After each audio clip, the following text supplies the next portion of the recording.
I stood in the parking lot of Precision Lock and Key at 5:30 in the morning, watching Gary's breath fog in the cold April air as he studied the photocopied deed in his hand. "You're serious about this," he said. "Dead serious." He nodded slowly, running a thumb over the county recorder's stamp that authenticated the document. "I'll need to see the original lien filing before I touch a single lock." I pulled the folder from my truck. Inside was 32 years of paper that my wife Adelaide had preserved like archaeological artifacts.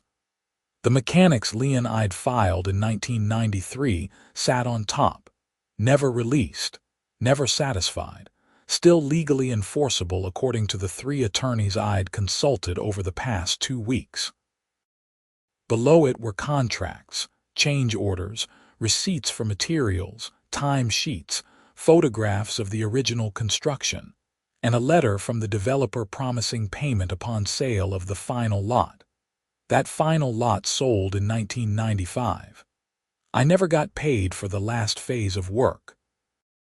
Back then, I was too busy with other projects to chase $38,000 through the courts. I figured they'd forgotten. I'd been wrong about who forgot what. Gary flipped through the pages with the careful attention of a man who'd been sued before. "This gives you a legal interest in the common areas. Every dock, every boat slip, every foot of shoreline stabilization, and the pump house that keeps the whole system from turning into a swamp. I built it all. They never paid me for the final phase. The lien attaches to the property. And the HOA just fined you $63,500 for repairs they're contractually obligated to maintain, repairs to the infrastructure I installed." He handed the folder back. "I'll do it, but I want a letter from your attorney stating you have legal authority. I'm not getting dragged into a civil suit because some HOA Karen has a good lawyer." I had the letter in the truck. Adelaide had insisted on it.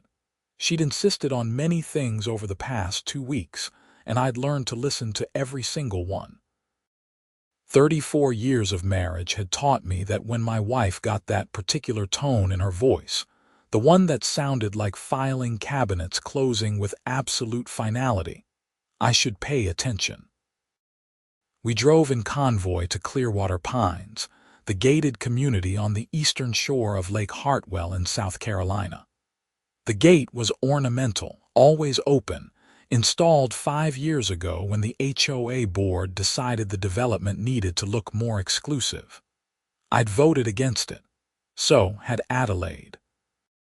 We lost 7-2. The lake was still dark, the sky just starting to pale at the edges. Gary parked his van near the main dock while I walked down to the water. The dock shifted slightly under my feet. That was new. I knelt and ran my hand along the support beam. The wood was soft with rot in 3 places. The bolts holding the decking had worked loose. In the gap between planks, I could see that the foam flotation had separated from its mounting. This was what Patricia Henshaw had fined me for. She'd sent a certified letter detailing every deficiency in the waterfront infrastructure, assigned me personal responsibility for all of it, and given me 30 days to complete repairs or face a fine of $500 per day. I'd received the letter 127 days ago. The fine had stopped accruing 2 weeks back when I'd filed an injunction, but the total still stood at $63,500. Patricia's position, delivered through her attorney, was that as the original contractor I bore perpetual liability for any structural failures. My attorney's position, delivered through a very detailed brief, was that Patricia could go pound sand. But attorneys cost money. The injunction hearing had cost me $4,000. The lawsuit I'd filed in response was going to cost another $15,000 before we saw the inside of a courtroom. Adelaide and I had refinanced our house to pay for it. We'd pulled money out of retirement accounts. We'd canceled the trip to see our daughter in Oregon. All because Patricia Henshaw had decided that her interpretation of a maintenance contract superseded reality. Gary joined me on the dock. "This is bad." That's what I said. That's what I said to the HOA board 6 months ago when I offered to supervise the repairs at cost. They voted it down. Patricia said it would be inappropriate to hire me given my history with the development. "What history?" "I didn't vote for her," he laughed, but it was a short bark without humor. "I've dealt with HOAs. They're all the same. Power goes straight to their heads." We spent the next hour changing locks. The main dock had a gate that restricted access to residents. Gary removed the old cylinder and installed a new one. I kept the only keys. The boathouse had 2 entrances. Gary rekeyed both. The pump house, which controlled the water level in the private boat slips and prevented the whole shoreline from becoming a stagnant mess, had a reinforced door and a deadbolt. Gary replaced it with a high-security lock that couldn't be picked or bumped. "The clubhouse?" he asked. I hesitated. The clubhouse was on solid ground, not part of the waterfront infrastructure. But it sat on the pier that extended over the water, and that pier was absolutely part of what I'd built. Just the lakeside entrance, the one that opens onto the pier. By 7:30 we were done. Gary handed me a receipt and 3 sets of keys. "You know they're going to lose their minds. That's the point." I paid him in cash. Adelaide had withdrawn it from our savings the day before, counted it twice, and put it in an envelope with "locksmith" written on the front in her precise handwriting. She had 17 other envelopes in the safe at home, each labeled with upcoming expenses. She'd always been the careful one in our marriage. I was the one who took handshake deals and trusted that people would honor their word. She was the one who kept copies of everything and maintained a filing system that could survive an audit by the IRS and God simultaneously. It was that filing system that had saved us. 2 months ago, when Patricia's fine had reached $25,000 and her attorney was threatening to place a lien on our house, Adelaide had gone into the basement and pulled out every box related to the Clearwater Pines project. She'd spread 3 decades of paperwork across our dining room table and gone through it page by page. It took her 11 days. On the 12th day, she'd called me into the dining room and pointed at a single document. "You never released this." The mechanic's lien. I'd forgotten it existed. Filed with the county, perfected within the statutory window, attached to the property, securing my right to payment for labor and materials. In South Carolina, a mechanic's lien on real property was valid for 3 years from the date of filing unless the underlying debt was satisfied or the lien was released. But that 3-year clock only applied to foreclosure actions. The lien itself could remain on the property indefinitely if no one bothered to clear it. And because the lien attached to the property, not the individual owners, it survived transfers of title. I'd filed it against the common areas held by the HOA. Those common areas included everything I'd built. Adelaide had taken the lien to 4 different attorneys before she found one who understood what she was seeing. His name was Robert Chen, and he practiced construction law in Greenville. He'd looked at the lien, looked at the original contracts, looked at the HOA's corporate filings, and started to smile. "This is leverage," he'd said. "Serious leverage." That leverage was why Gary had just changed every lock on the waterfront.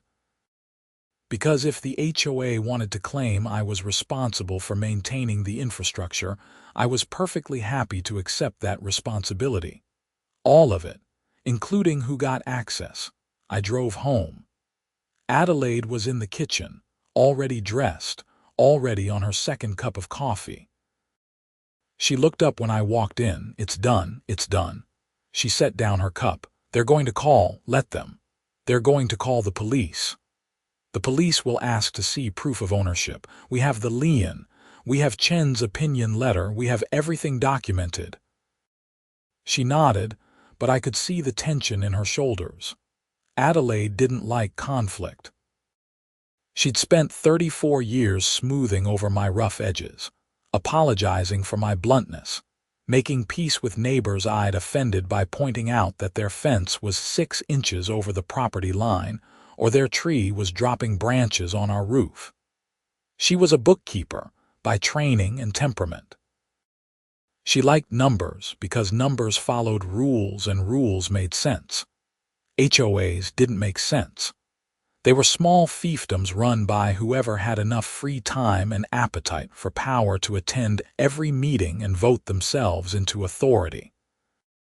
Patricia Henshaw was a retired real estate broker with a talent for interpreting bylaws in whatever way benefited her most. She'd been elected board president 4 years ago and had run unopposed in every election since. No one wanted the job except her.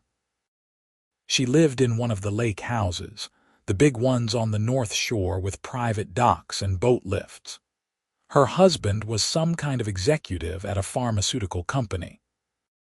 They drove matching white Mercedes SUVs and threw a Christmas party every year that was less a party and more a demonstration of how much money they could spend on catering. Adelaide and I lived in one of the original cottages on the South Shore. 1,200 square feet, 2 bedrooms, 1 bathroom, built in 1989 when the development was just starting and property was cheap.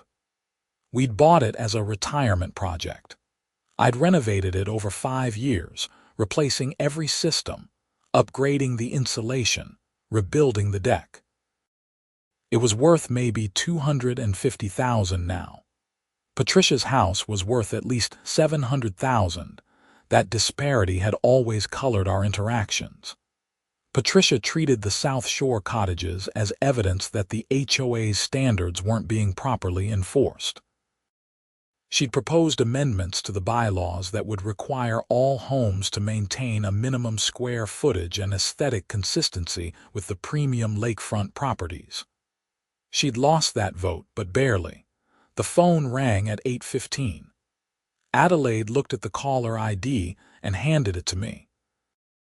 "It's her," I answered. "Hello, what have you done?" Patricia's voice was shrill. "My husband went down to the dock this morning and couldn't get through the gate. The lock has been changed." "That's correct. You can't change the locks on common property."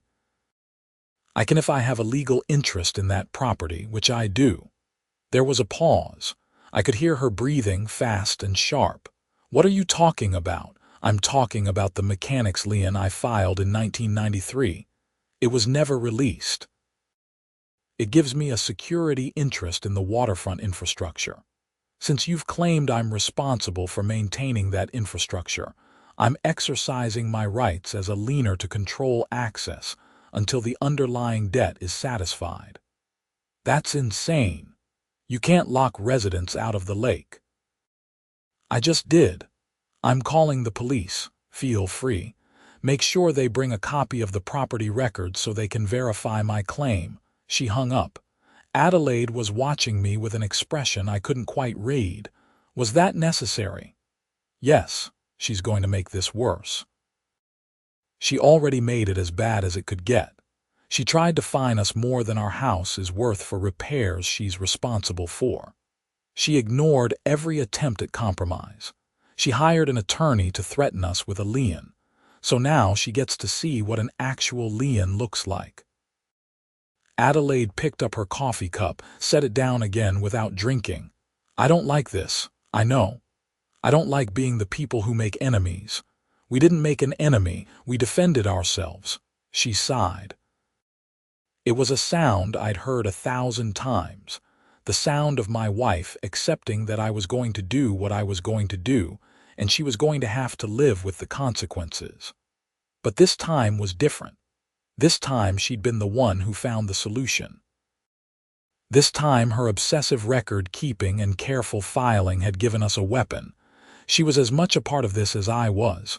"If the police come," she said, "I want to be here." They won't arrest us. I still want to be here. I agreed. We spent the morning waiting. I drank too much coffee. Adelaide reorganized the pantry, which was something she did when she was anxious. At 9:30, a patrol car pulled into our driveway. The officer was young, maybe 30, with a name tag that read Morrison. He was polite when I opened the door.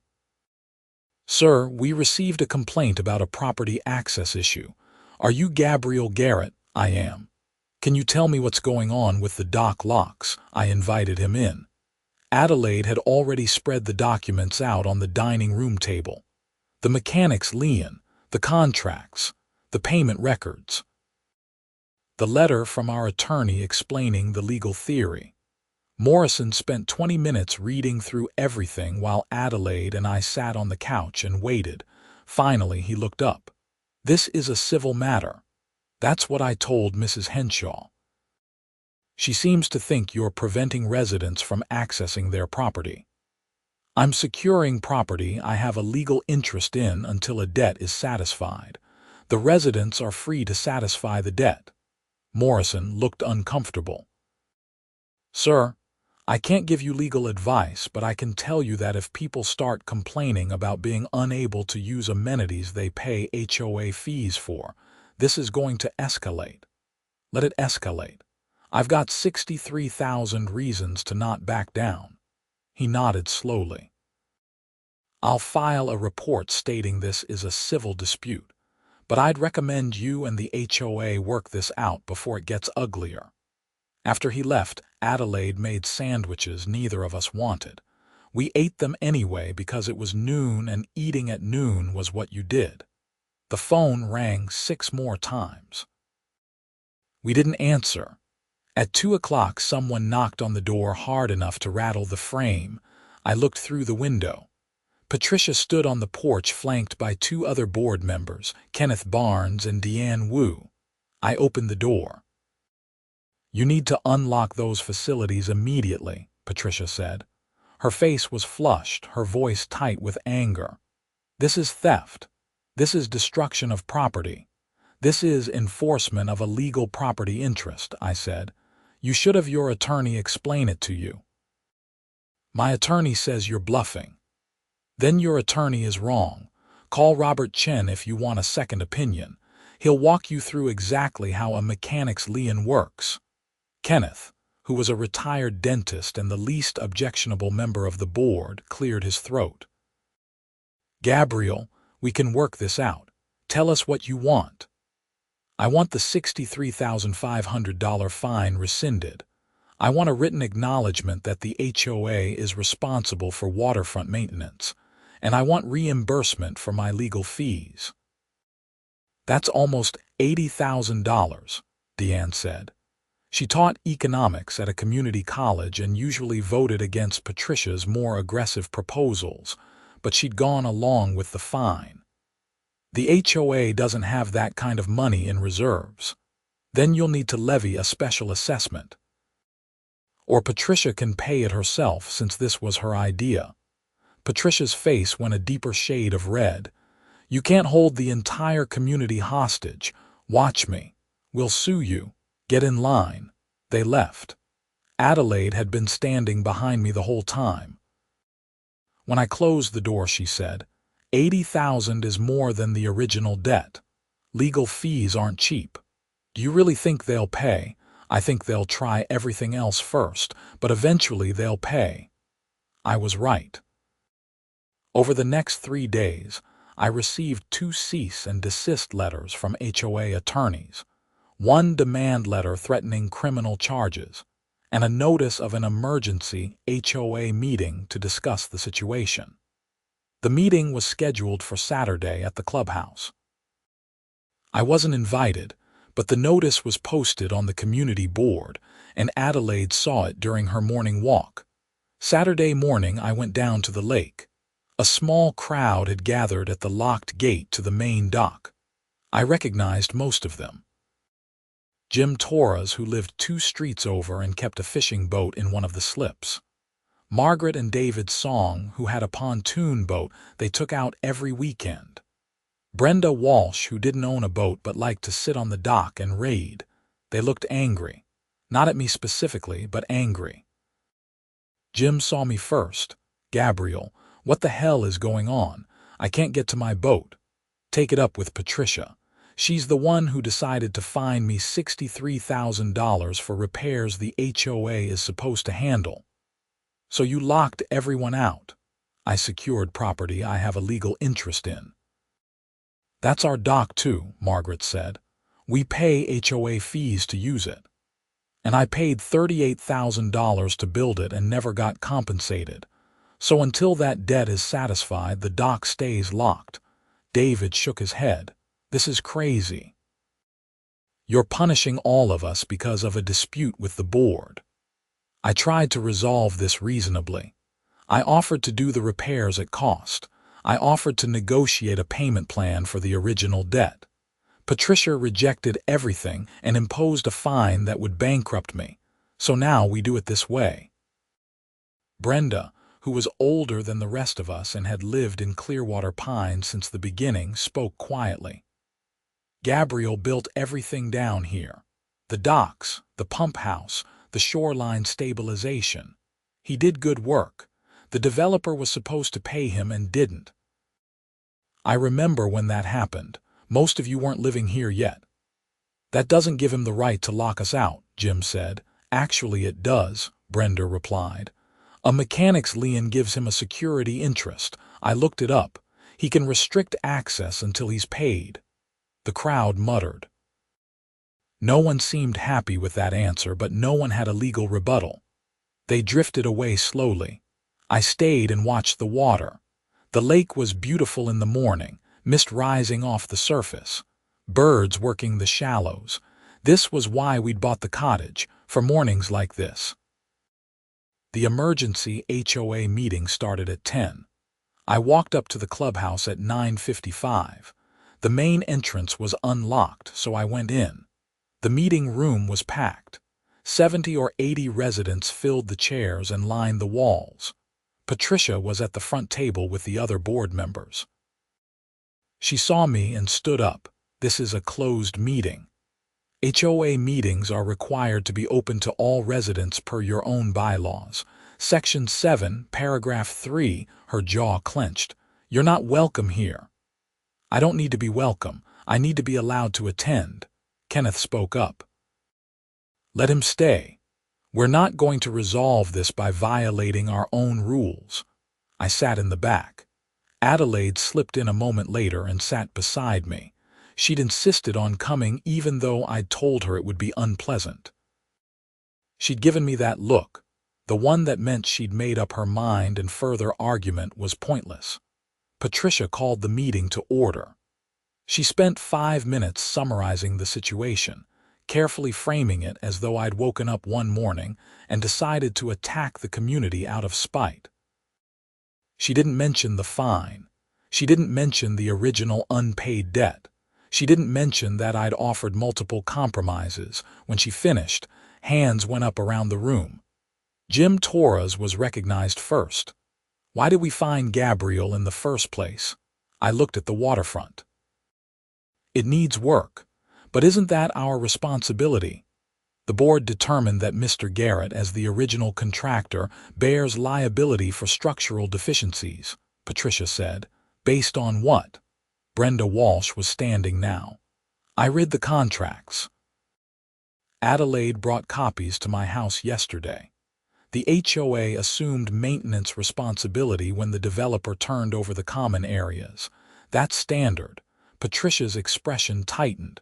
"The board had legal counsel review the matter." "What legal counsel?" someone called out.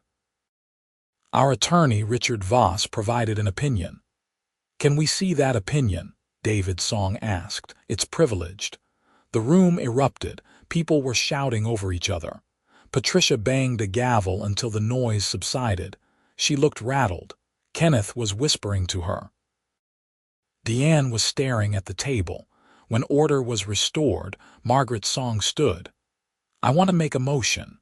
I move that the board rescind the fine against Gabriel Garrett and negotiate a settlement of the original debt he's owed." "Second." Brenda called. We can't vote on that without proper notice, Patricia said. This is an emergency meeting, Margaret replied. Emergency meetings allow for votes on matters directly related to the emergency. This fine is the emergency. The room rumbled with agreement. Patricia looked at Kenneth, who shrugged. She looked at Deanne, who nodded. She looked at the other two board members, who both avoided eye contact. Fine. We'll vote. All in favor of rescinding the fine and negotiating a settlement. Hands went up across the room. I counted quickly. At least 50, probably more. Opposed. Maybe 10 hands. Patricia's went up, so did a few others from the North Shore. The motion carries, Kenneth said, relief evident in his voice. Patricia slammed her gavel down. This doesn't mean he gets to keep the waterfront locked. Actually, it does, I said from the back of the room. Everyone turned to look at me. Until we have a written settlement and the money is transferred, the locks stay changed. I'm not giving up my leverage based on a vote that could be reversed at the next meeting. You're being unreasonable, Patricia snapped. I'm being careful. There's a difference. Adelaide squeezed my hand, hard, her way of telling me to stop talking. I stopped talking. Kenneth stood. Gabriel, if we put together a settlement proposal by Monday, would you be willing to discuss it, put it in writing and send it to my attorney? We'll respond within 48 hours. The meeting dissolved into smaller conversations. People clustered in groups, some angry, some relieved, some just confused.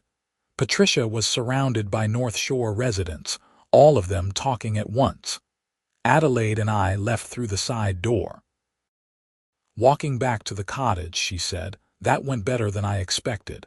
It's not over, I know, but at least the community knows the truth now. Some of them knew already, they just didn't care until it affected them. She didn't argue, we both knew how these things worked. People paid attention to HOA politics only when it inconvenienced them personally.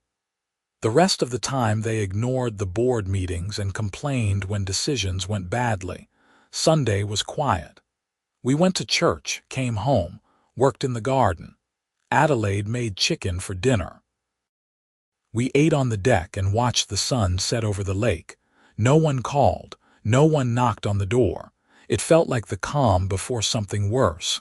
Monday morning at 8:30, Robert Chen called. I just received a settlement proposal from the HOA's attorney. And it's insulting. They're offering to rescind the fine and pay you $15,000 for the original debt, but only if you release all claims and pay for half the waterfront repairs. No, that's what I told them. I'm drafting a counter-proposal. We're asking for full payment of the original debt adjusted for inflation, which comes to about $62,000, plus your legal fees to date, which are $16,000. We'll credit them for the cost of the repairs, which I estimate at $30,000 to $40,000 depending on scope. Net payment to you of approximately $40,000, the fine rescinded, and a written acknowledgement of HOA maintenance responsibility going forward. Will they accept it? No idea, but it's defensible and fair. He sent the counter-proposal that afternoon. We waited. Tuesday passed. Wednesday morning, Patricia called. Your demands are outrageous. My attorney's demands are reasonable. There's a difference. We can't pay $40,000. The reserves aren't sufficient. Then levy a special assessment. The community will revolt. The community just voted to settle with me. You're the one standing in the way. She was silent for a moment. When she spoke again, her voice was strained. What if we agree to the debt payment but split the legal fees? What if you agree to everything my attorney proposed and we can all move on with our lives? I need to talk to the board. Thursday afternoon, Chen called again. They've accepted, with one modification. They want a 3-month payment plan for the $40,000.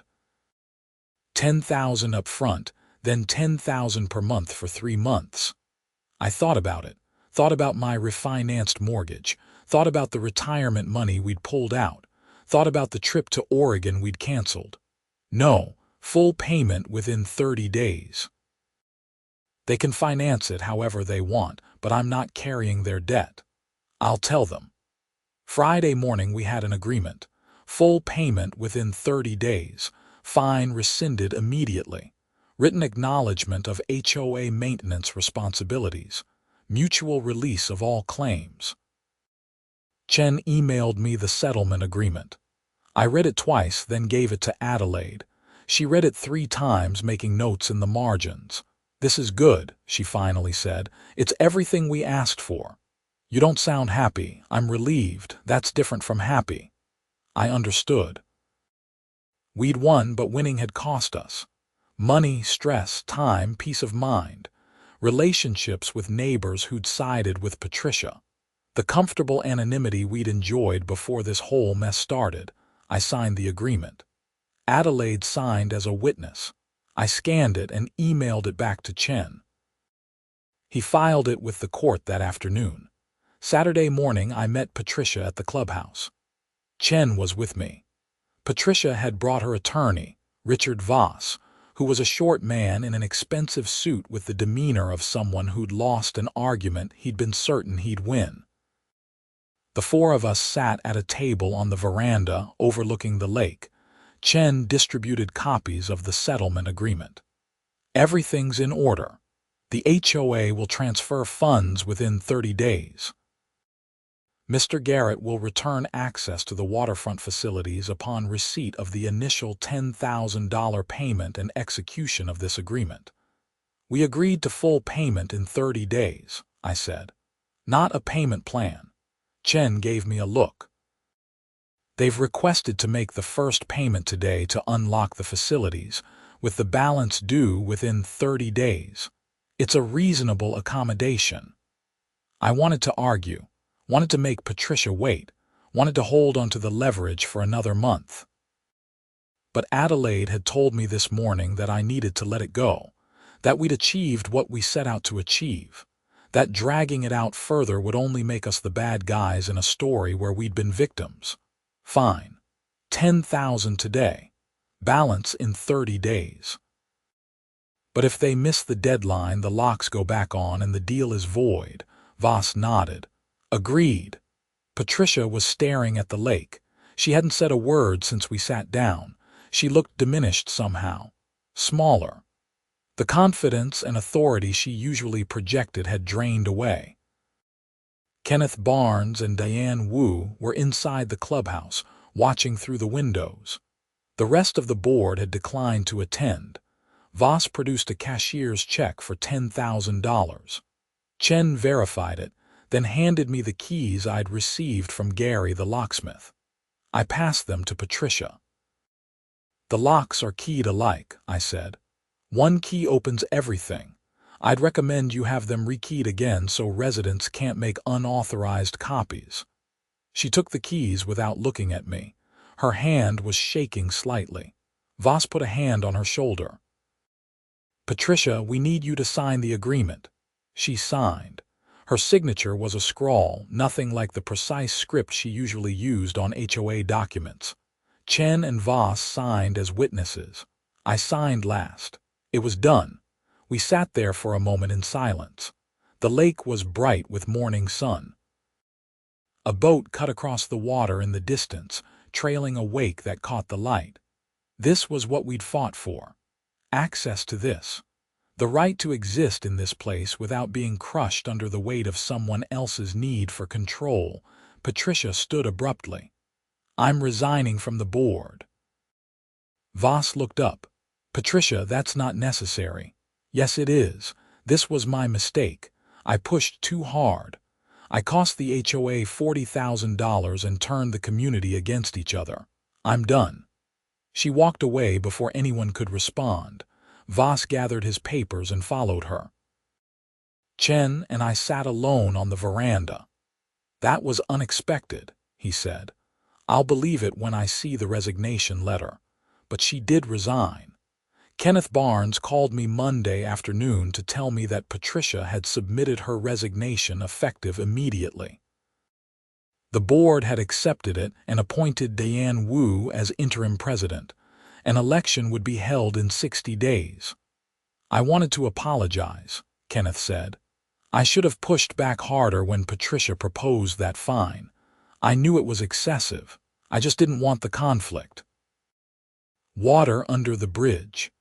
I also wanted to ask if you'd be willing to supervise the waterfront repairs, at cost like you originally offered.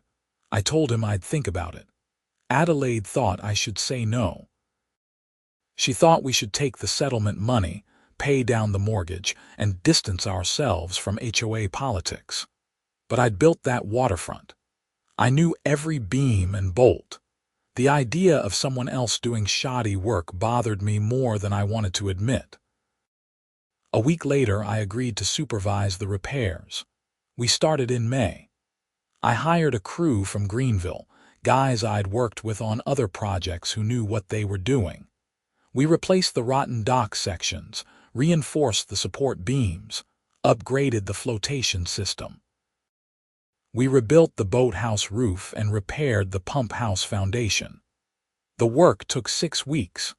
I didn't charge for my time, just passed through the material and labor costs.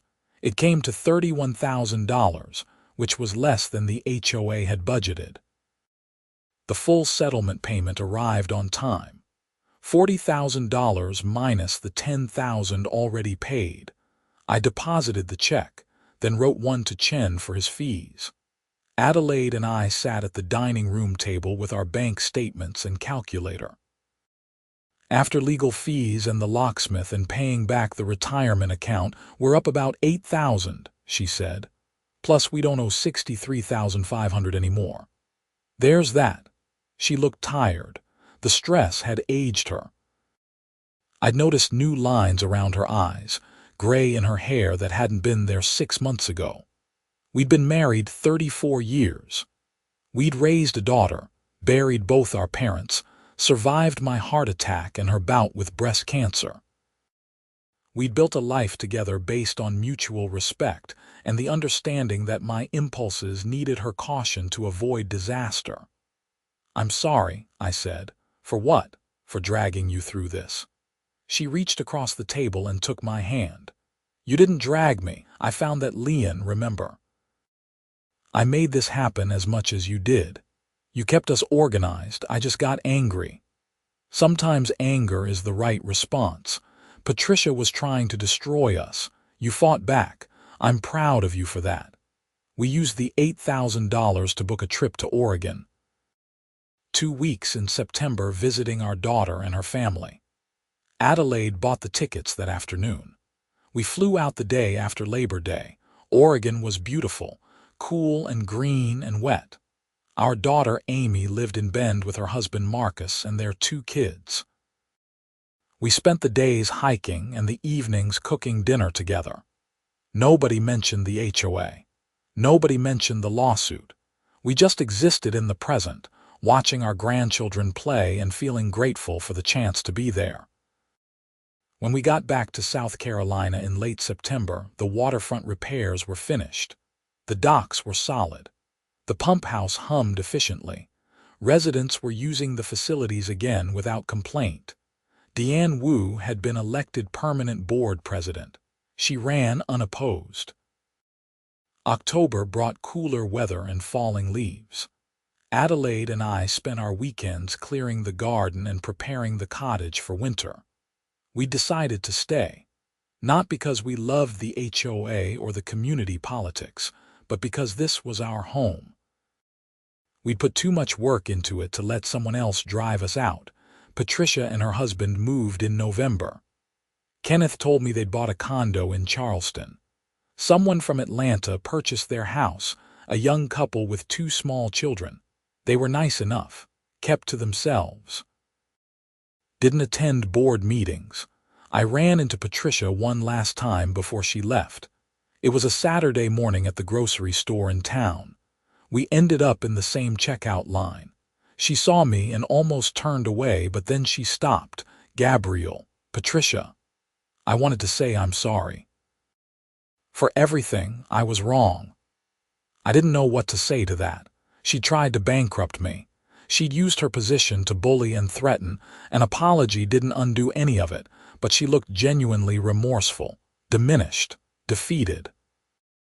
"I accept your apology," I said, because it seemed like the thing to do. She nodded and turned away. I watched her go through the checkout and leave. Adelaide, who'd been browsing the magazine rack, came up beside me. "Was that her?" "Yeah." "Did she apologize?" "She did." "Do you feel better?" "Not really." "Good. You shouldn't." We finished our shopping and drove home. The lake was gray under an overcast sky. A few boats were still out despite the weather.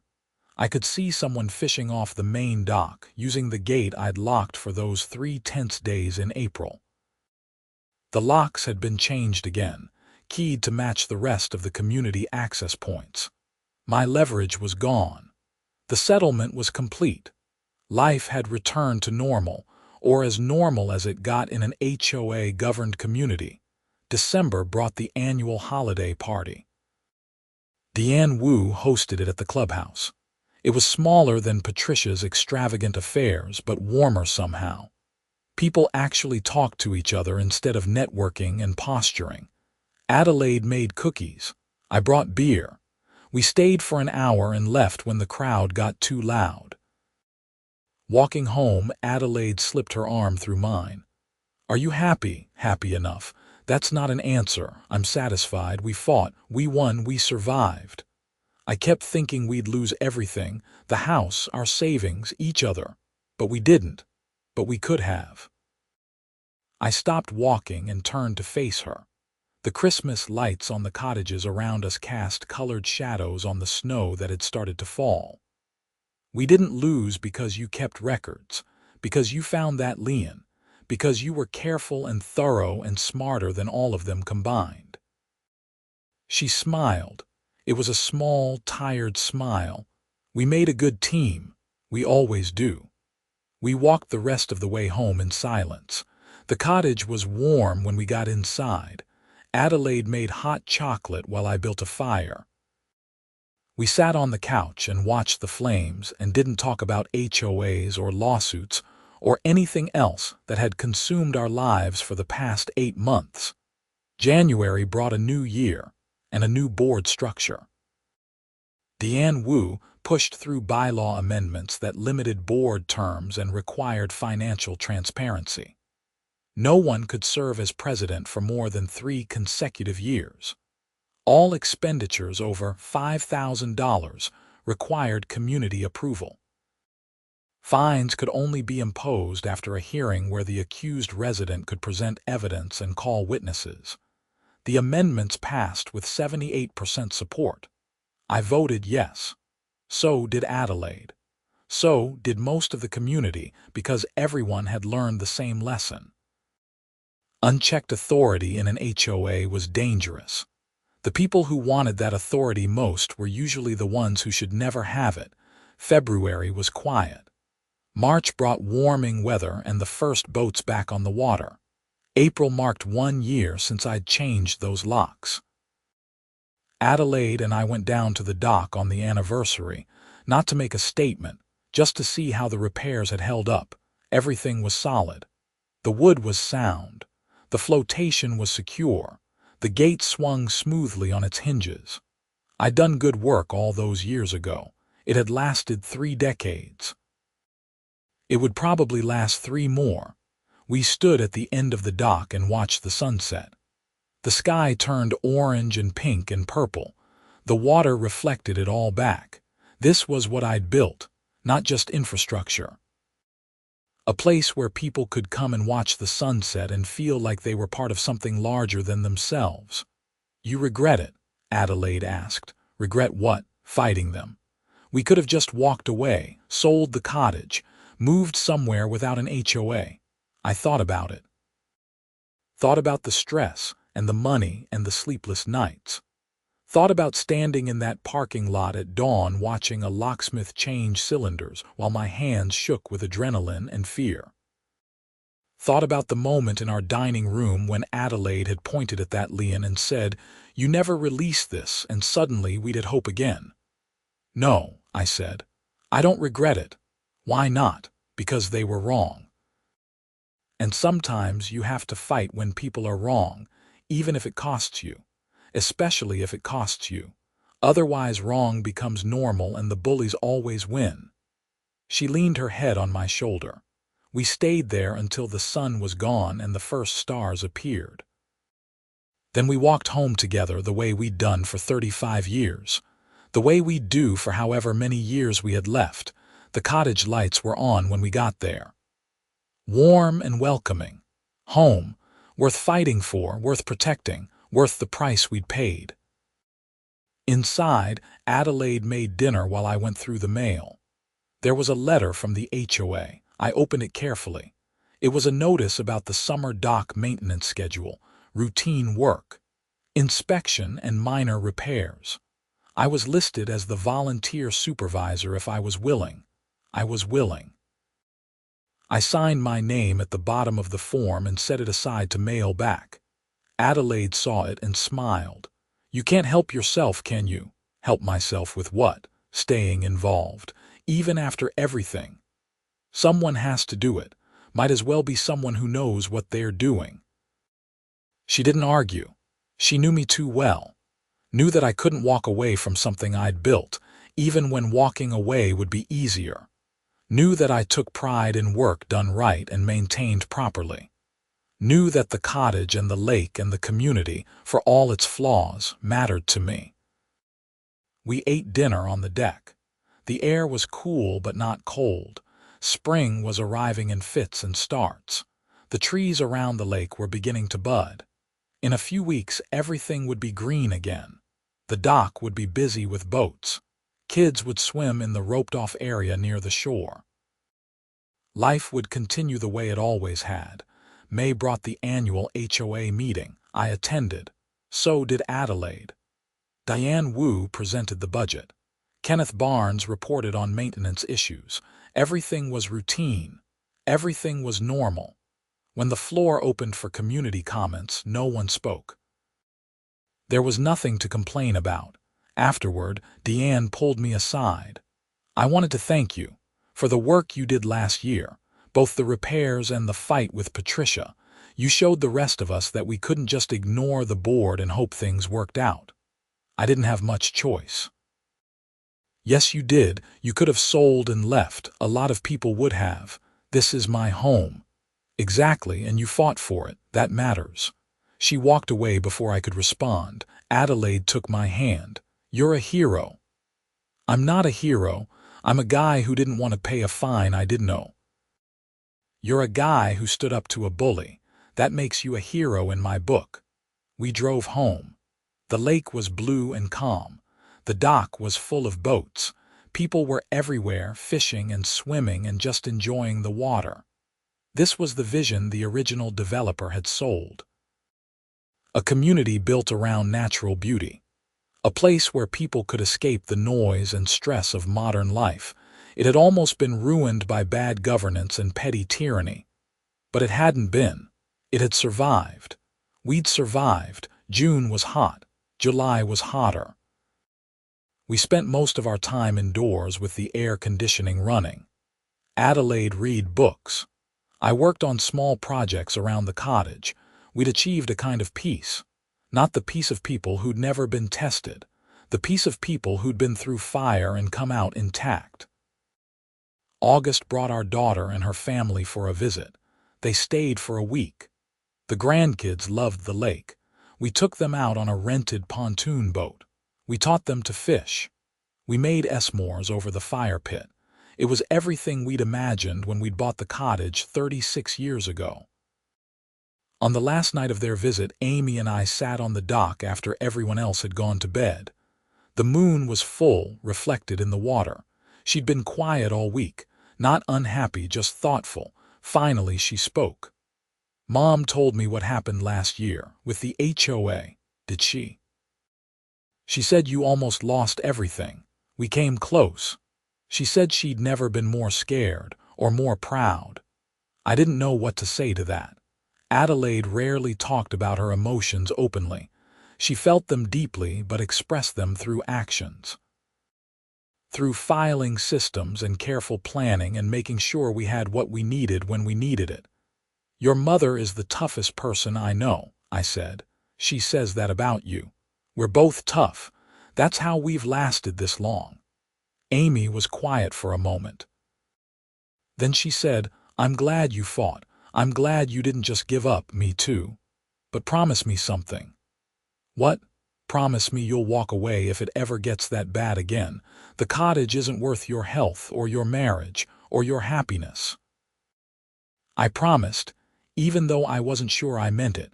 Some things were worth fighting for regardless of the cost. Home was one of them. Self-respect was another. The right to exist in a place without being crushed by arbitrary authority was a third. They left the next morning. Adelaide cried when they drove away. She always cried when Amy left. It didn't matter that we'd see them again in a few months. It didn't matter that we video called every week. The physical separation hurt her in a way she couldn't articulate. I held her while she cried. When she was done, she wiped her eyes and said, I'm being silly. You're being human. I miss them. I know. We went back inside. The cottage felt empty. Adelaide spent the afternoon cleaning the guest room, changing the sheets, vacuuming, her way of processing the loss. My way was to go down to the dock and check the boats. Everything was secure. The summer had been hard on the wood. I made notes about areas that would need attention in the fall. The pump house needed a new filter. One of the boat lift motors was making noise. Small things. Manageable things. September brought cooler weather and the start of school. The lake emptied out during the week. Only retirees and remote workers were around. Adelaide and I fell into our autumn routine. Morning walks, afternoon projects, evening meals on the deck as long as the temperature allowed. October brought the board election. Deanne Wu ran for another term. So did Kenneth Barnes. 2 new candidates emerged, both younger residents who'd moved in within the past 5 years. The election was civilized. No one accused anyone of corruption. No one promised radical change. The incumbents won with comfortable margins. November was quiet. The lake turned gray. The trees went bare. We started spending more time indoors. Adelaide worked on a quilt. I refinished a table I'd picked up at an estate sale. We watched old movies. We cooked elaborate meals. We existed in the comfortable silence of people who'd been together long enough to not need constant conversation. December brought another holiday party. This one was even smaller than the last. Maybe 30 people. Deanne Wu made a speech thanking the community for their support. Kenneth Barnes presented a plaque recognizing volunteers who'd contributed time and effort. My name was on it.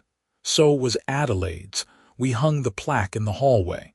Adelaide thought it was silly. I thought it was nice.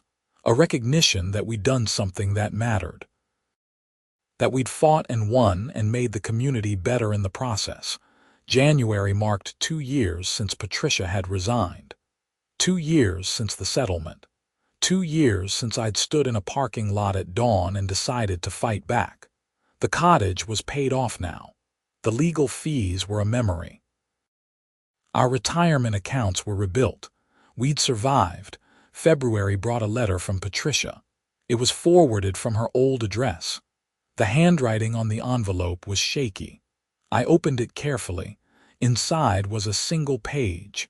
She wrote that she'd been diagnosed with early-onset Alzheimer's. That she was forgetting things. That she wanted to apologize again while she still remembered why. That she'd been wrong to abuse her authority. That she'd been motivated by a need for control that stemmed from her own fears about aging and irrelevance. That she hoped I could forgive her. I showed the letter to Adelaide. She read it twice. Do you believe her? I don't know. Does it matter? I think it does. Why? Because forgiveness isn't about whether they deserve it.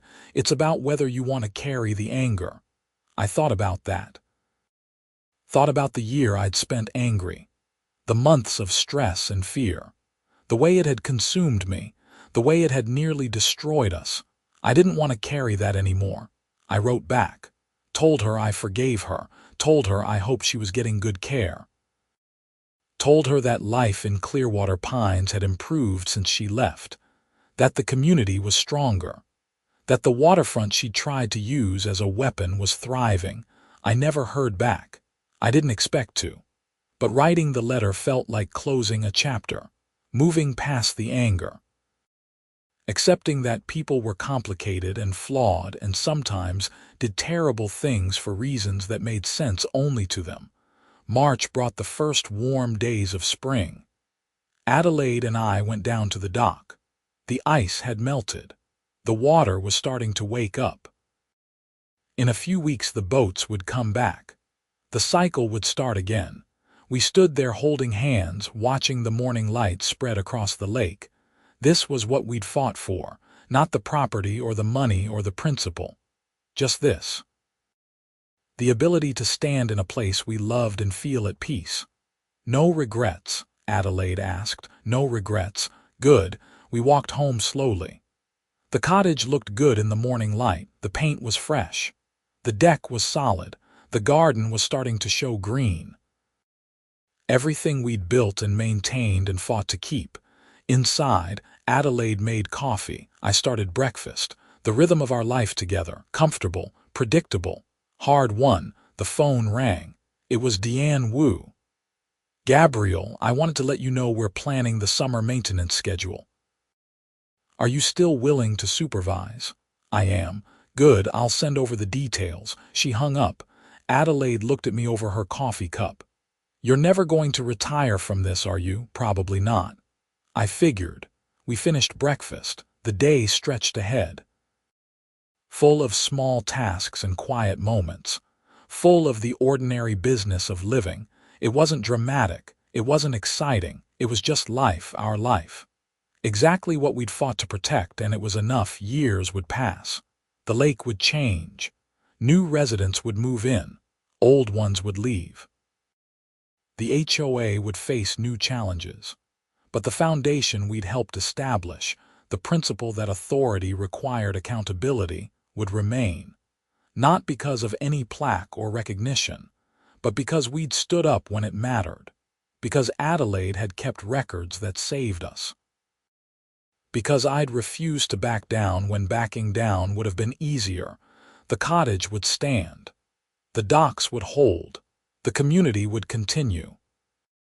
And Adelaide and I would be there, watching the sunset, holding hands, grateful for every day we got to spend in the place we'd fought so hard to call home. That was victory. Not the settlement money, not the satisfaction of seeing Patricia resign. Just this. The ability to exist peacefully in a place we loved, to grow old together without fear of being driven out by someone else's arbitrary cruelty. To know that we'd faced the worst and survived.